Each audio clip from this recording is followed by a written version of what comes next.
Bueno, perfecto. Qué rico que estemos esta tarde de viernes hoy aquí aprendiendo cosas interesantes. Quiero compartirles tan solo un poquitico de la experiencia que he podido tener durante estos más de 20 años de trabajo en temas de sistemas de gestión, en temas de modelos de negocio y con más de 802 proyectos al día de ayer ejecutados en temas de gestión empresarial y sistemas de gestión.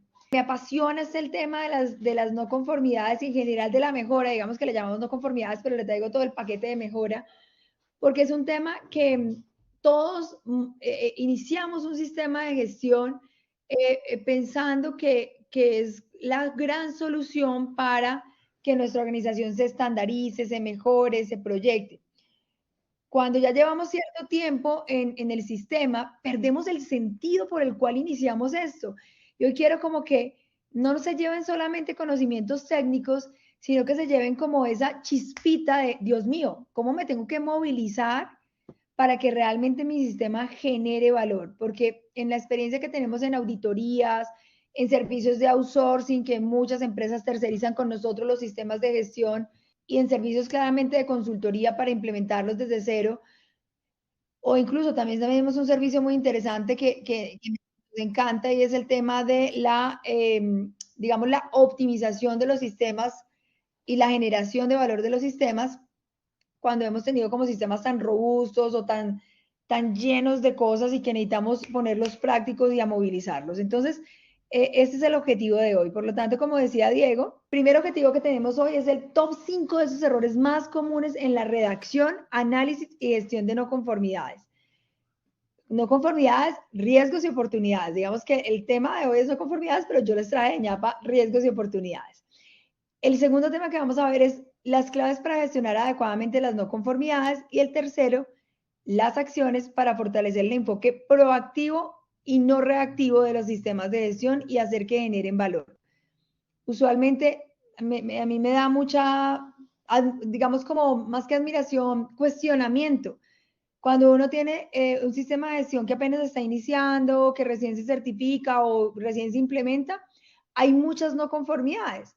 Y cuando uno ve que una empresa lleva 5, 10, 15 años certificadas, no hay no conformidades, los riesgos se hacen en la matriz porque toca tener gestión de riesgos para mantener la certificación, las oportunidades son una o dos, pero cuando uno va y habla con el gerente o con los líderes de proceso, si hay una cultura completa de no, es que estamos haciendo tal proyecto, estamos haciendo tal otro, pero cuando vas a ver, realmente no están documentados.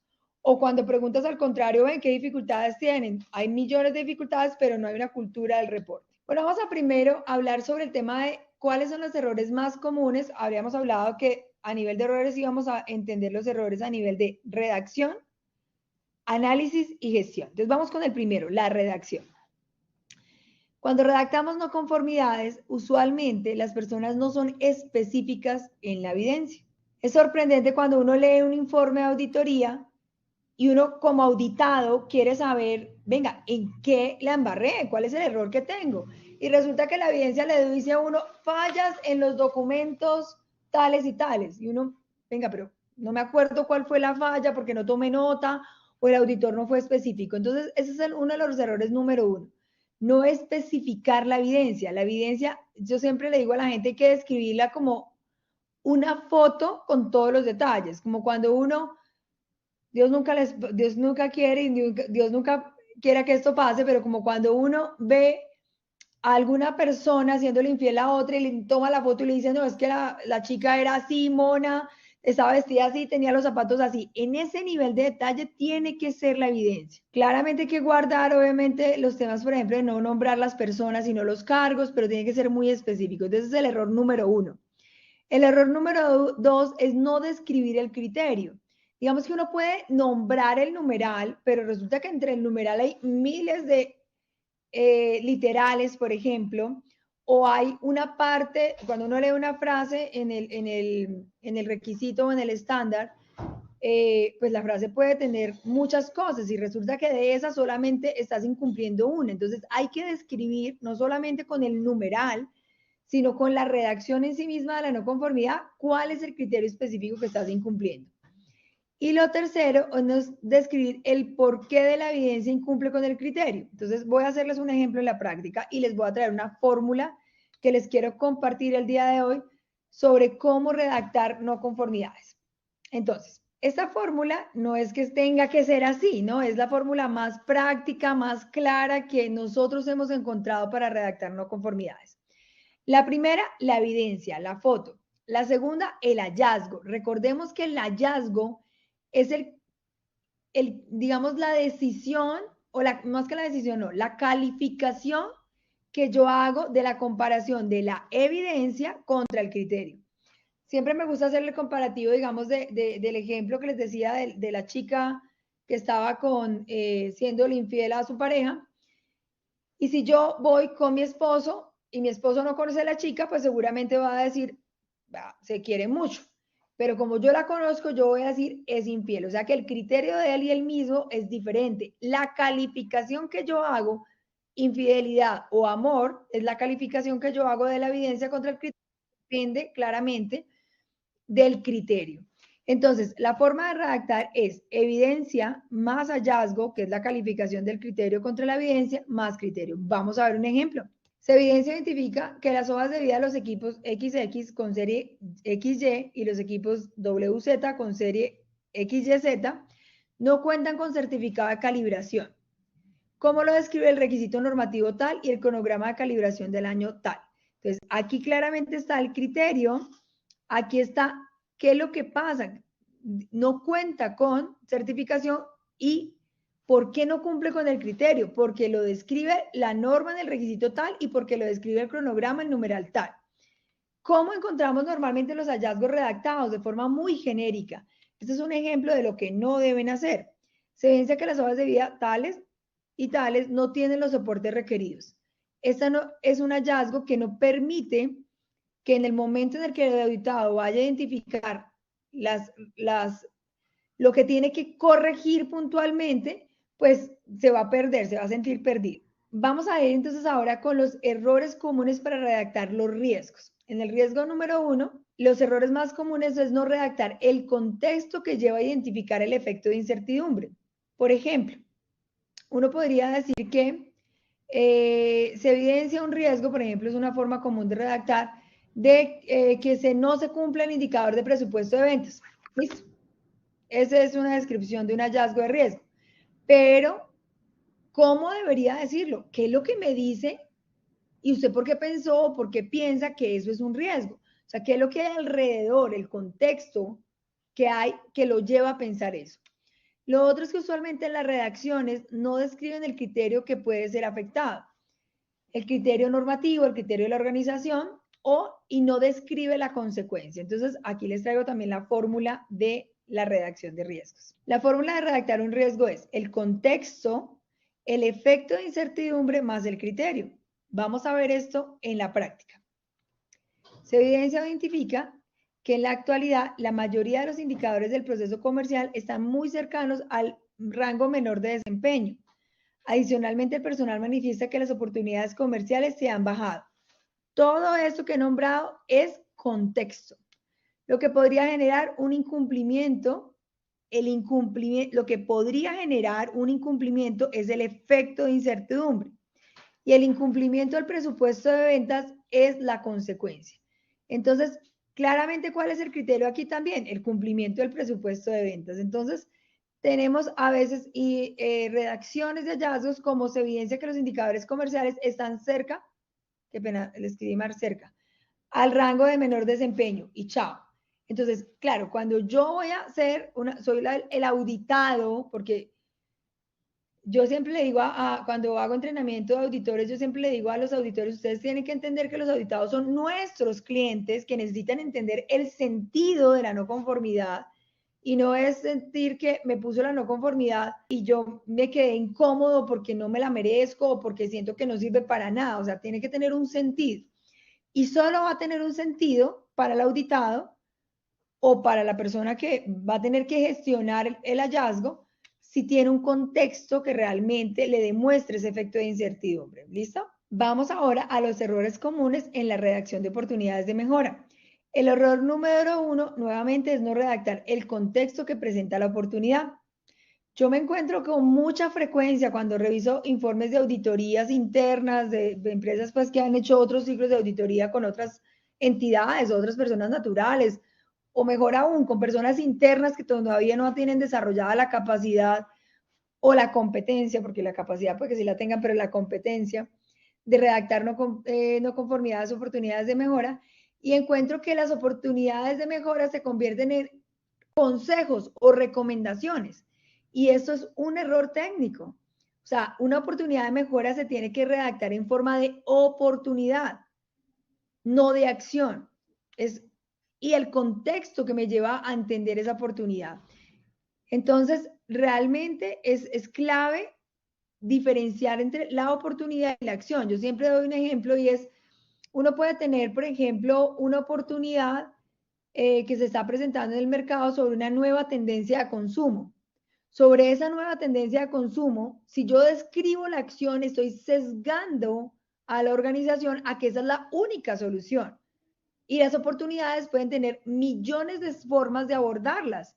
Si hay una nueva tendencia de consumo, yo puedo abordarla con un producto digital o lo puedo abordar con un producto físico o la puedo abordar con, digamos, una solución a través de una alianza. O sea, hay miles de formas de hacerlo.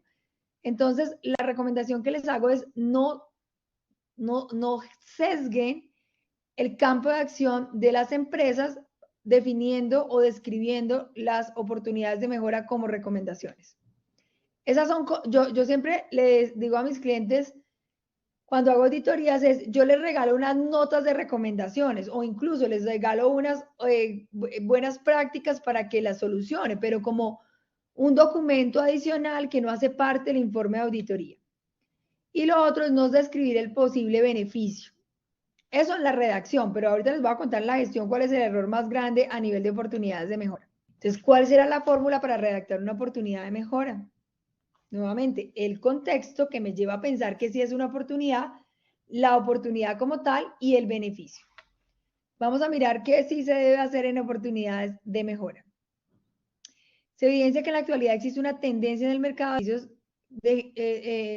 de servicios de generar experiencias en las ventas de servicios, generando una mayor fidelización de los clientes. Me quedo como mal redactada, las voy a redactar otra vez.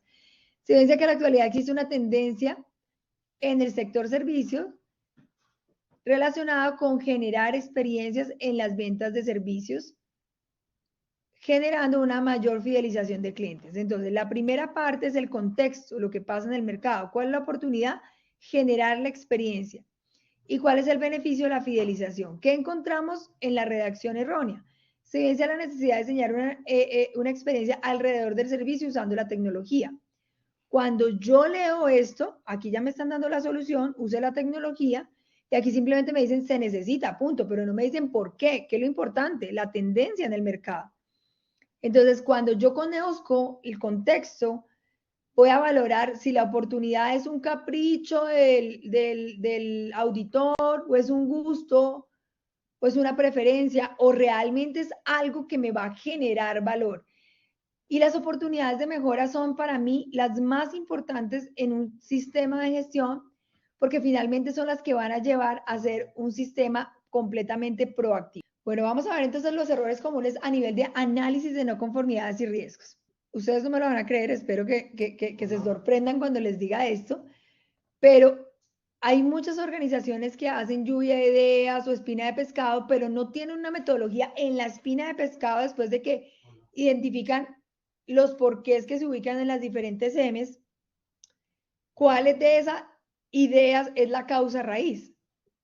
Y terminan haciendo acciones a la que más les suene o a la que más fácil sea o a la que sin ningún criterio definan la acción. Entonces es súper mega importante que esa causa raíz se identifica a través de un método, por ejemplo, de la probabilidad, o sea, que se combine, si están utilizando espina de pescado o diagrama de Chicago, que al identificar, digamos, esas ideas por cada M, podamos identificar cuáles de esas podrían tener mayor probabilidad y mayor impacto si se volviesen a repetir o si se volviesen a materializar como causas. Y así podemos identificar la causa raíz. O la típica metodología de los 5 por Gs, que yo sé que a veces no es tan fácil porque finalmente, si ustedes son unos duchos en hacer análisis de causas, ustedes saben que a uno le pasa que uno saca muchas ideas, pero si tienes la de los 5 porqués, pues tiene que ser que el porqué anterior responda al, que el porqué actual responda al porqué anterior. Y resulta que a veces pasa, y me imagino que lo han vivido en el ejercicio del equipo de trabajo de análisis de causas, que uno pregunta, por ejemplo, ¿por qué los equipos no tenían el certificado de calibración? Entonces uno dice, porque no, el proveedor no lo había mandado a tiempo, pero sí se había hecho. El otro dice, porque no se le ha pagado al proveedor y por eso no lo mandó a tiempo. Entonces, eso claramente es una respuesta del primer por qué, pero no falta el que diga otra cosa completamente diferente, como por ejemplo, no, es que Sutanito no sabía dónde estaba. Entonces, nos encontramos con la realidad de que a veces los porqués no son consecuencia de otros y hay porqués como primeros cabecitas para empezar a desglosar los porqués la cadena de los porqués que me llevarían entonces a hacer casi que 3 o 4 columnas o bloques de análisis de porqués. Entonces, la invitación es que identifiquen una metodología que les permita identificar la causa raíz y que sea práctica y fácil para todos. Yo personalmente me encantan los porqués. Lo que yo siento es que yo hago análisis de porqués cuando tengo mucha información que me permite hacer un análisis profundo, que a veces no está tan disponible, o cuando son situaciones que realmente son muy graves y yo las tengo que llevar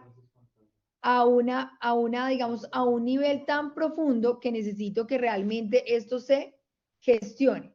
No sé si a ustedes les ha pasado, pero es nuestro común denominador en todos nuestros proyectos de implementación y de outsourcing, que creo que uno de los temas más interesantes que al tener servicios de outsourcing sabemos qué significa gestionar un sistema, es que uno termina siendo como light con el tema del análisis de causas porque sabe que no tiene ni tiempo ni plata para tanta cosa.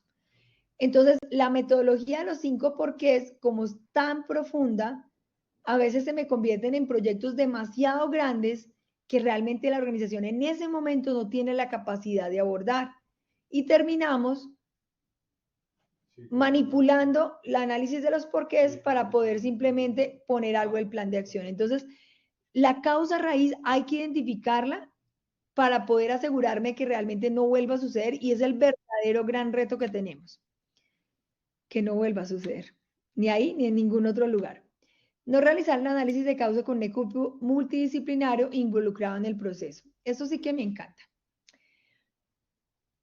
Yo sé que todos vivimos llenos de trabajo, yo sé que todos vivimos abrumados de la cantidad de, digamos, de temas que tenemos que depurar, pero me sorprende cómo perdemos peor el tiempo en decir, no, si yo soy jefe, ven, dígale al analista o al auxiliar o a cualquier persona operativa que no tiene conocimiento, que haga el análisis de causa y pase el plan de acción para pasárselo a calidad para que calidad ya no moleste más. Y resulta que todo eso pierde sentido. ¿Por qué? Porque si yo no tengo un equipo multidisciplinario, pues no voy a poder hacer el análisis con una visión integral, sino con una visión de una persona operativa que no tiene ni idea y que va a ver todo. Eso es, como dice yo, la estrella del pastel. Todos los análisis de causas, o no todos, pero la mayoría que yo veo terminan en ¿por qué no hizo la tarea? ¿O por qué no hizo tal cosa? Porque casi todos, yo podría decir que el 80% de los hallazgos de las no conformidades es que la gente no hizo una acción que tenía que hacer. Punto. Cuando un sistema ya está madurito. Y la mayoría de las cosas no las hacen no porque no las conozcan, no porque no les vean la importancia, porque no sean conscientes. La mayoría de las cosas no las hacen es porque o no tienen una estructura clara de capacidad instalada o no tienen un orden de programación y de planeación de ejecución de tareas y reprogramación en caso de no hacerse, o porque técnicamente no han desarrollado la habilidad para hacerlas. Y encontramos en los análisis de causas cosas como ¿cuál es la causa de no haber hecho de no haber ejecutado cualquier situación que haya en un hallazgo? falta de conocimiento del documento y lo han socializado por ahí 4 veces. Y lo peor de todo es que ponen que el plan de acción es seguir socializando, seguir sensibilizando, cuando eso no va a funcionar. El problema está en la estructura de la tarea. Entonces, el equipo multidisciplinario conectado con el problema, conectado con la realidad, es el que te va a decir, no, venga, es que yo ya lo sé, a mí ya me lo han socializado, el problema es que no tengo capacidad instalada, o el problema es que se me toca una vez al año y a mí la verdad es que no la he agendado. Ese es el tipo de cosas, ¿listo? No desarrollar las competencias en equipos en el manejo de las metodologías elegidas. Esto sí que es común. Hacemos capacitaciones de metodologías de análisis de causas una vez al año, 2. Tenemos videos de todo, pero yo no sé por qué les da tan duro desarrollar a la gente para que realmente genere la competencia, para hacer análisis de causas. Entonces, ve uno, no conformidades, pero vea, les cuento que es a montones, a mí me pasa un montón, o sea, es que no les estoy echando carreta. Incluso veo no conformidades aprobadas por el ente de control con análisis de causas que yo digo, no, pero es que esta cadena de los 5 porque es el último porque no se come los anteriores, por ejemplo.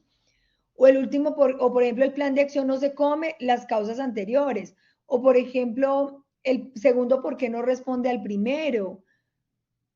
O sea, una cantidad de imprecisiones que realmente uno dice, nada, están perdiendo el tiempo, ¿para qué hacen? Mejor no hagan nada porque lo único, o sea, ¿en qué se reducen todos los planes de acción? Capacitar, capacitar, capacitar. Actualizar el documento, capacitar y pare de contar. Y cuando uno va y ve la práctica y la realidad, todo sigue igual. Lo que pasa es que de pronto en la próxima auditoría no se las pillan, pero casi todo sigue igual. Entonces, este tema de desarrollar la competencia y que la gente entienda cómo realmente llegar a una causa raíz es clave y es uno de los errores comunes. No dar diferentes opciones de metodología y sus recomendaciones de uso según las instituciones.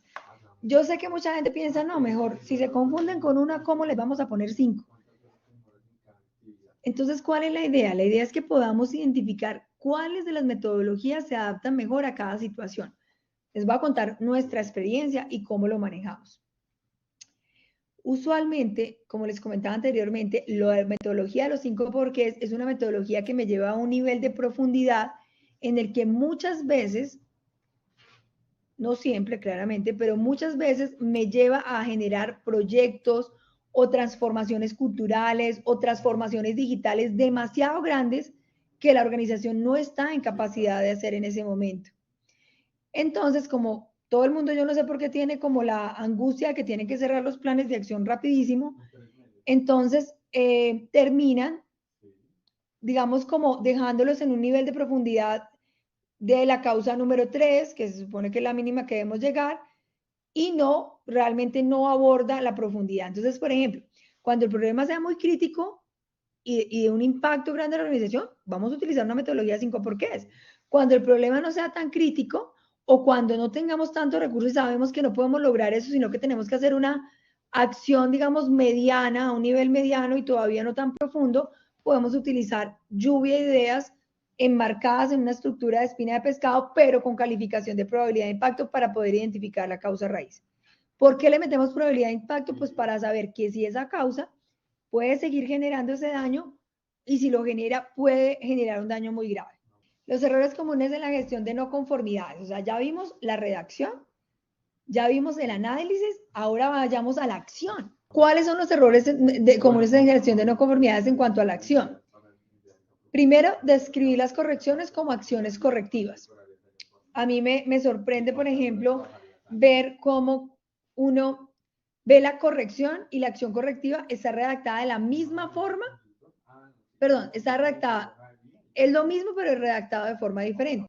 Voy a pensar en algo como, por ejemplo, el hallazgo que les traje. Se evidencia que las hojas de vida tales y tales y tales no tienen el certificado de calibración. Todos sabemos que cuál es la corrección, pues buscar el certificado de calibración porque la corrección ataca la evidencia. Entonces vamos a pensar en el análisis de causas de no se encontraba la hoja, el certificado de calibración porque el proveedor no la había emitido, por ejemplo. Pensemos por alguna razón que esa fue la causa raíz del problema. Entonces, ¿cuál es el plan de acción? Solicitar al proveedor el certificado. Es lo mismo, pero redactado de forma diferente. Entonces, o sea, digamos que el proveedor no ha emitido el certificado a tiempo, por ejemplo, entonces, ¿qué es lo que tengo que hacer? Pues una acción para que el proveedor me permita ver los certificados en línea, para que, por ejemplo, yo le solicite al proveedor o solicite o programe las calibraciones 2 meses antes de la auditoría. O sea, esa es una acción que realmente va a evitar que eso suceda. ¿Listo? Y lo otro es no validar que las acciones correctivas aborden la mayoría de las cantidades de causas de causas que desencadenan la causa raíz. Era lo que yo les comentaba. Entonces, les voy a hacer un ejemplo. Miren que en el ejemplo, en la primera parte que les estoy dando es el ejercicio de análisis de causas con lluvia de ideas, que es por qué no está el certificado de calibración de los equipos tales y tales, porque el proveedor no lo emitió, porque es una idea, la otra idea es porque la persona responsable no sabe dónde ubicarlo, la otra idea puede ser porque todavía no se ha mandado a calibrar el equipo, posiblemente. Entonces vamos a pensar que la causa real raíz y que ellos eligieron con la probabilidad de que siga pasando a la realidad de hoy sin controles, es que el proveedor no la envió y el impacto pues sería alto para al menos el ejercicio de auditoría. Y esa es la causa raíz. Hagamos el mismo ejercicio con 5 porqués. ¿Por qué no están los certificados de calibración en las hojas de vida X, Y o Z? Respuesta, porque el proveedor no la ha emitido. ¿Por qué el proveedor no la ha emitido? Porque mandamos a calibrar el equipo hace tan solo 2 días y los tiempos de respuesta del proveedor son 3. ¿Por qué mandamos a calibrar el equipo hace tan solo 3 días? Porque no se había olvidado de la persona programar la calibración con mayor tiempo de antelación. ¿Por qué se le había olvidado a la persona programar el tema con mayor tiempo de antelación? Porque no tenemos una cultura de agendar las tareas en el calendario, sino que simplemente hacemos las tareas que se nos van gestionando en el día a día y las que son cotidianas que sabemos que hay que tener todos los meses. O sea que miren que esa causa raíz que implica, y por eso a mí me gustan mucho los 5 porqués, implica que yo genere una cultura de trabajar contra agenda para que a mí no se me vuelva a olvidar mandar a calibrar el equipo en la fecha que debe ser. Entonces, si mi plan de acción es eso, yo tengo que validar que trabajar en una campaña de cultura, de agendar las actividades cotidianas y las actividades esporádicas con fecha de inicio de la ejecución y fecha límite de entrega, por ejemplo, es la acción correctiva. Si yo tengo esta acción, yo digo, ay, bueno, gracias a que yo tengo una cultura de la agenda, ¿voy a evitar que a la persona se le olvide el cronograma? Sí, claro, porque pues si ya está desarrollada la cultura, chuleado. ¿Cuánto voy a evitar que el proveedor no me entregue el certificado? Pues sí, el proveedor está haciendo su tarea, lo está simulando al tiempo. Sí, porque yo lo voy a hacer con suficiente tiempo de antelación. Entonces, me he comido todas las acciones. Entonces, en ese orden de ideas, hay que asegurarte que el plan de acción realmente se coma las acciones, al menos en el ejercicio de los 5 porqués, para asegurarme de que está bien y es suficiente. Y si no es suficiente, pues debería hacer más acciones hasta que se lo coma. El otro punto es errores comunes en la gestión de no conformidades y riesgos. No asegurar que las actividades definidas como acciones son viables versus el conocimiento, capacidad instalada del personal y los recursos. Entonces, en ese orden de ideas, ¿qué pasa? Yo siempre digo que escribir es muy bonito, pero hacer es muy difícil. Escriben unos planes de acción espectaculares. No, mejor dicho, vamos a hacer de todo. Pero nunca se preguntan, venga, ¿dónde está su agenda para hacer esa tarea? Venga, escriba eso en la agenda. ¿Cuánto tiempo se va a demorar? ¿Qué competencias necesita tener en habilidades de recursos de conocimiento, de tiempo, de dinero para poder ejecutar esta acción? Yo sé que muchos formaticos dicen recursos, pero el recurso cuando uno lee el formato dice tiempo, talento humano. No, eso no dice nada. Hay que saber cuánto tiempo de mi capacidad instalada se me va a comer ese plan de acción.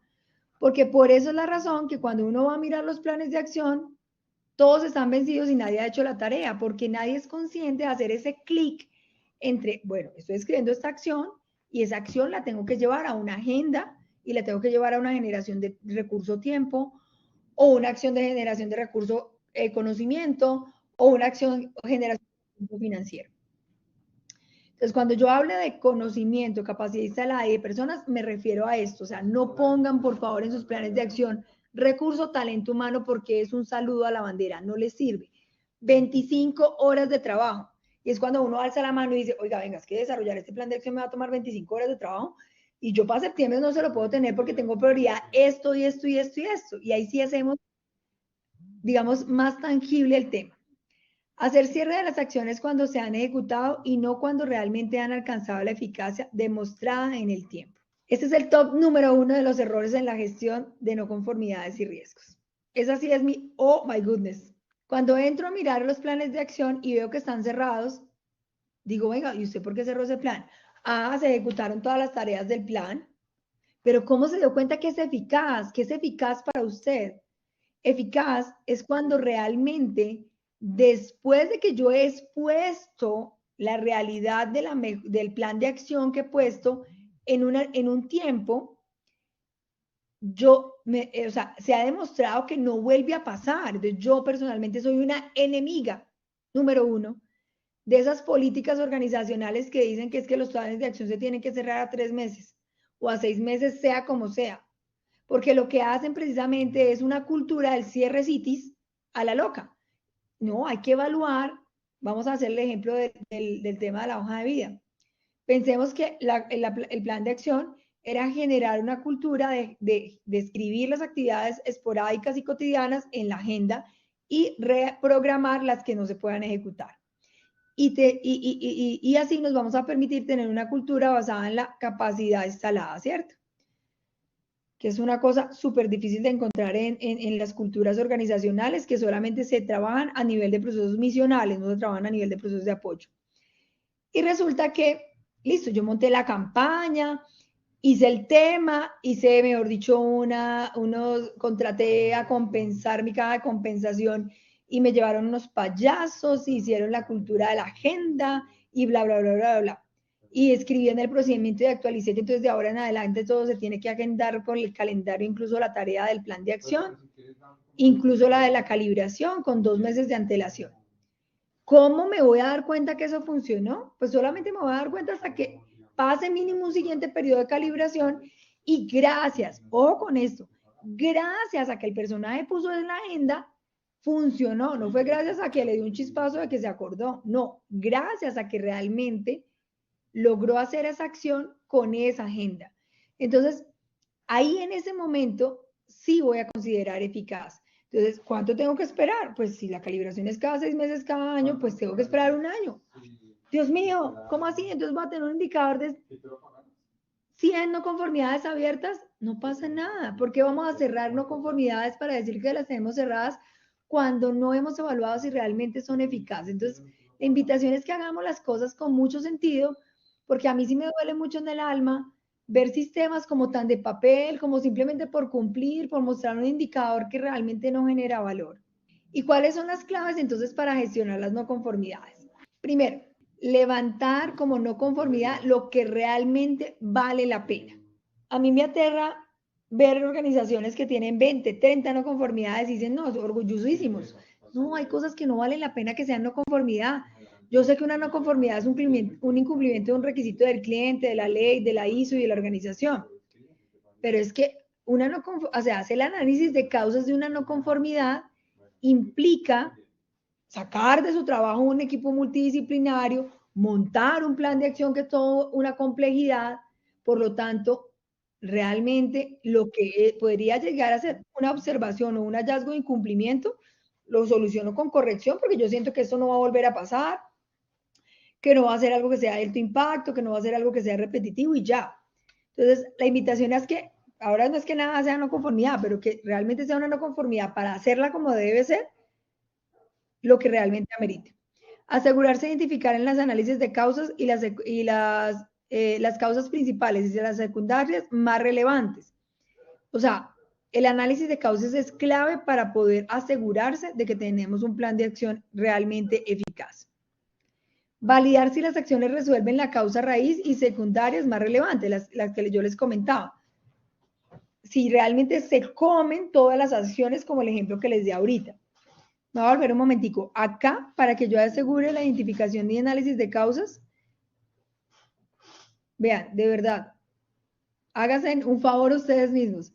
Si la persona que se va a sentar a hacer el análisis de causas es una persona que va a estar solita y no va a tener una retroalimentación de un equipo multidisciplinario que claramente tenga que ver con el problema, lo mejor es que ni siquiera lo hagan, porque es que realmente no van a poder tener esa riqueza de saber realmente qué pasa.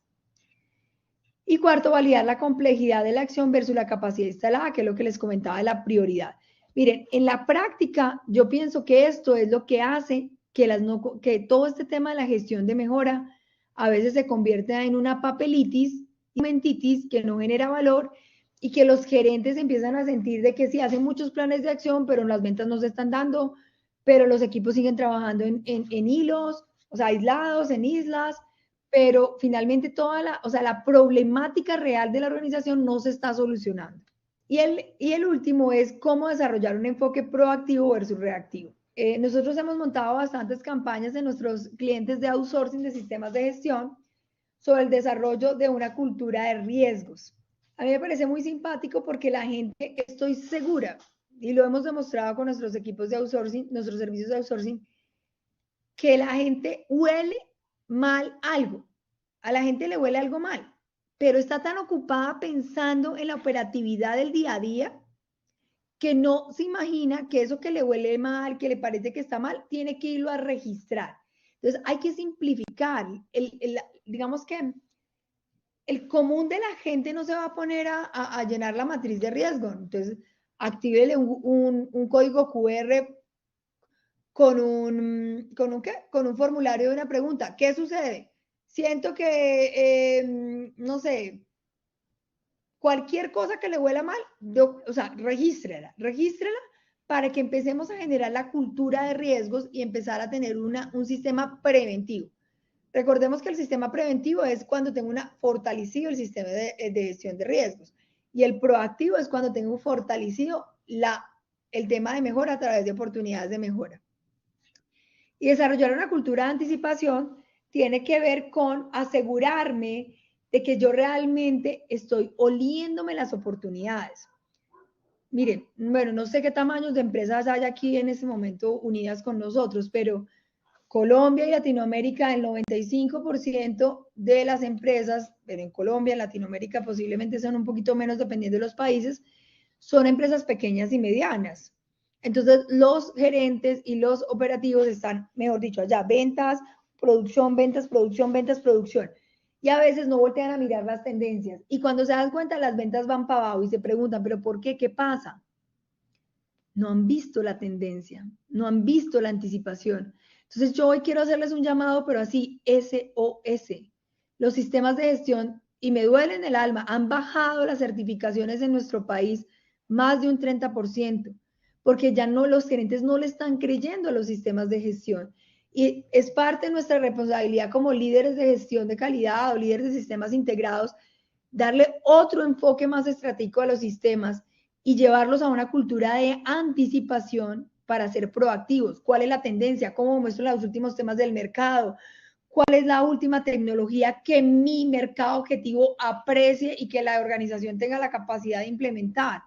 Y ahí es donde realmente esto toma un valor impresionante y ahí uno le puede empezar a hacer upgrades. Miren, nosotros manejamos muchas temáticas. Las temáticas básicas son 9001, 14, 45, normas técnicas, pero cuando uno ya tiene eso estabilizado, la misma empresa le va pidiendo a uno hilo. Entonces uno monta un tema de generar las mejoras que son complejas a través de estructura de proyectos.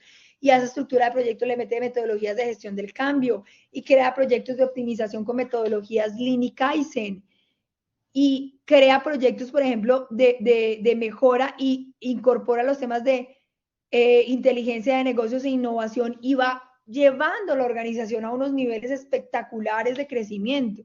Y ese es el sentido final de lo que yo hoy les quisiera transmitir, no solamente, digamos, desde el punto de vista técnico, sino como desde el punto de vista del sentido que debemos darle a todo este concepto de mejora. Entonces, bueno, nada, esto es lo que les quería compartir el día de hoy. Entonces, pues los escucho. ¿Qué dudas tenemos? Diana, muchísimas gracias. Gracias por tu explicación. Excelente webinar. Tenemos varias preguntas. La primera pregunta es de Constanza Vargas. Que buenas tardes. Nuestro sistema no permite elegir la metodología de los 5 porqués. Solo permite elegir lluvia de ideas y otros 2, pero realmente la plataforma no da la metodología utilizada en nuestra entidad. Es una decisión corporativa, ¿no? O sea, es una decisión. Ahí sí tocaría saber cómo lo puede movilizar, porque, o sea, no quiere decir que está mal. Lo importante es que tú miras si las metodologías actuales, que es la única, te funciona, validísimo. Pero en mi experiencia me ha pasado lo que te conté. Dieguito, ¿qué Gracias. más tenemos por acá? Bueno, listo. Tenemos la siguiente. Nos escribe Francisco Canizales de Fundación Génesis. Dice, cuando se establece el plan de acción, definimos tiempos para ejecutar las acciones. ¿Es correcto agregar una acción monitoreo para dar cierre a la no conformidad? Me gusta tu pregunta. En mis formatos, en nuestros formatos de planes de acción, nosotros incluimos una columna que dice fecha, o sea, evidencia de cuándo se considera eficaz. Entonces, por ejemplo, en el caso, quiero como seguir el hilo del caso que les conté de las hojas de vida de los equipos que les faltaba el certificado de calibración. Se considera eficaz cuando, gracias a la generación de las agendas o la programación de las agendas, en el siguiente periodo se identifique que no se, o sea, que el certificado llegó a tiempo antes de la auditoría, o llegó a tiempo, o sea, se generó basado en lo programado. Fecha tentativa de cierre, en un año, no pasa nada. La norma dice, la 9001 y la estructura de alto nivel de las 9000, que hay que, bueno, no más el dato textual, pero digamos que el mensaje final es no tener cierres por demoras injustificadas. Es diferente a que, o sea, en este caso yo lo estoy justificando, porque ¿qué es lo que yo quiero? Evaluar realmente si me sirvió y solamente lo voy a poder saber en un periodo largo. Entonces yo puedo manejar dos indicadores, número de acciones con actividad 100% ejecutadas y número de planes de acción cerrados eficazmente. No sé si respondí a tu quietud. Listo. Siguiente pregunta nos la hace Paola Galvis. Dice, ¿un plan de acción de más de 6 meses de una no conformidad no es eficaz? No podría decirte si sí o no, no tengo ni idea, depende de cada situación. Es que lo que quiero como transmitirles es que el tiempo es relativo al plan de acción. ¿Por qué les quise decirlo del tema del equipo de calibración? Porque es un ejemplo crítico, que uno espera un año para cerrar una no conformidad, a todo el mundo le puede parecer algo increíble. Pero si es la realidad que necesito saber y validar, pues no pasa nada. Entonces no podría decirte 6 meses, 3 meses, depende. Hay acciones que son muy sencillas, que se pueden validar en 3 meses, porque la ejecución de la tarea es diaria. Voy a hacerte un análisis, un ejemplo puntual. Una no conformidad derivada de un incumplimiento de un indicador. Se evidencia que durante 3 periodos consecutivos el indicador de meta de venta del presupuesto no se está cumpliendo. Análisis de causas.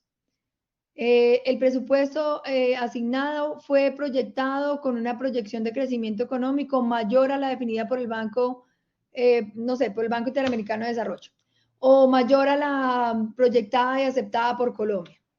O sea, que quiere decir que el presupuesto es inalcanzable para el crecimiento económico que estamos esperando para el país. ¿Qué hay que hacer? Pues reformular el presupuesto. ¿Cuánto tiempo me va a demorar sabiendo si cumplí el presupuesto? En 2 o 3 mesecitos ya voy a mirar. Ahí ya se puede cerrar. Entonces, dependiendo de cada situación y de la cantidad de veces en las que yo exponga la acción y la tarea, seguramente va a fluir. ¿Listo? Sí, tengo otra pregunta también de Paola Galvis. Dice, ¿es correcto agregar una actividad, hacer seguimientos y cambios si se requiere para dar cierre a la no conformidad? La parte de seguimiento es básica, o sea, esa es no negociable, ¿sí? Eh, la otra, ¿cuál es? Decías dos conceptos, seguimiento y ¿cuál otra? Seguimiento y cierre. Sí, claramente, del seguimiento sale la decisión del cierre. Pero ¿qué es lo importante, Paola? Que vos tengas en cuenta cuál va a ser tu criterio de cierre. Si tu criterio de cierre va a ser que hizo las tareas de la acción o que fue eficaz. Debe ser que fue eficaz. Y los cambios, si se requieren, entonces, ¿a qué se refieren cambios? Claro, tú puedes decir, oiga, venga, es que este plan no me está generando eficacia. Yo necesito crear otras acciones. Y claro, claro que lo puedes hacer. ¿Qué más duditas tiene? Ahora tengo otra pregunta de Alba Londoño. Alba Londoño, perdón. ¿Cómo soportar ante un ente certificador que no se ha cerrado y verificado un plan de acción de una no conformidad por temas de capacidad y recursos cuando los auditores exigen que las no conformidades estén cerradas para la siguiente auditoría? La norma no dice que yo tengo que tener los planes de acción cerrados. La norma dice que yo tengo que definir las acciones, punto. Yo tengo muchos casos en mis proyectos, en nuestros proyectos de outsourcing en Praxis, que nos podemos demorar un año cerrando o 2 años cerrando una no conformidad porque el plan de acción se convirtió en un proyecto. ¿Y dónde lo demuestro yo? Con el puntico que te digo yo, que yo adiciono en el formato de planes de acción, evaluación de la eficacia. ¿Cuándo se considera eficaz? Póngale ya un tilitulito al formato. ¿Cuándo se considera eficaz? Cuando durante tanto tiempo se evidencie tal cosa. Claramente todo depende de la acción. Entonces, ahí es cuando yo le digo al ente certificador, venga, qué pena con usted, pero dígame la norma donde dice que yo tengo que tener cerrado para el próximo ciclo de auditoría el tema. No, yo tengo que tener la gestión hecha, demostrado que lo estoy haciendo. Tú no mencionabas una cosa importante que es el tema de los recursos. Si no es una no conformidad mayor, igual no va a perder la certificación, no pasa nada, pues no tengo dinero en este momento, no tengo capacidad instalada, simplemente lo estoy estructurando a la medida en la que pueda hacerlo y me van a seguir dejando la no conformidad. Yo sé que después de 2 o 3 veces o segunda vez ya puede ser mayor, pero lo puedo justificar con temas de capacitación, de capacidad y de eficacia, ante todo de cuándo se considera eficaz. Sí, tenemos otras dos preguntas. Una pregunta de Carlos F. Buena tarde. Según mi experiencia, he conocido que toda la mayoría de las causas raíces desembocan en debilidades en torno a cultura organizacional, que es el fondo de todo. ¿Mm? Sí, es más como un comentario. Carlos, mira, digamos que mi experiencia, yo tengo mucha experiencia en empresas de servicios, o sea, nuestro core es empresas de servicios. Y en las empresas de servicios, el 80% de las clasificaciones de causas se llaman método. Y el método tiene que ver con la forma de trabajo. Esta mañana estaba escribiendo un libro, un ebook, que los invito a que lo busquen en nuestra página. Voy a escribir aquí praxis-consultores.com.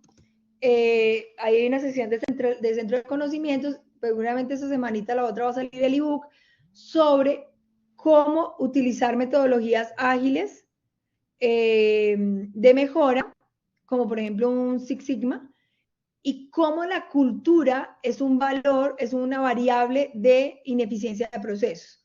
Entonces, realmente en el tema, digamos, de servicios, la estructura bajo la cual está hecha la tarea, la forma, el flujo de la tarea y la cultura son la causa número uno de las no conformidades.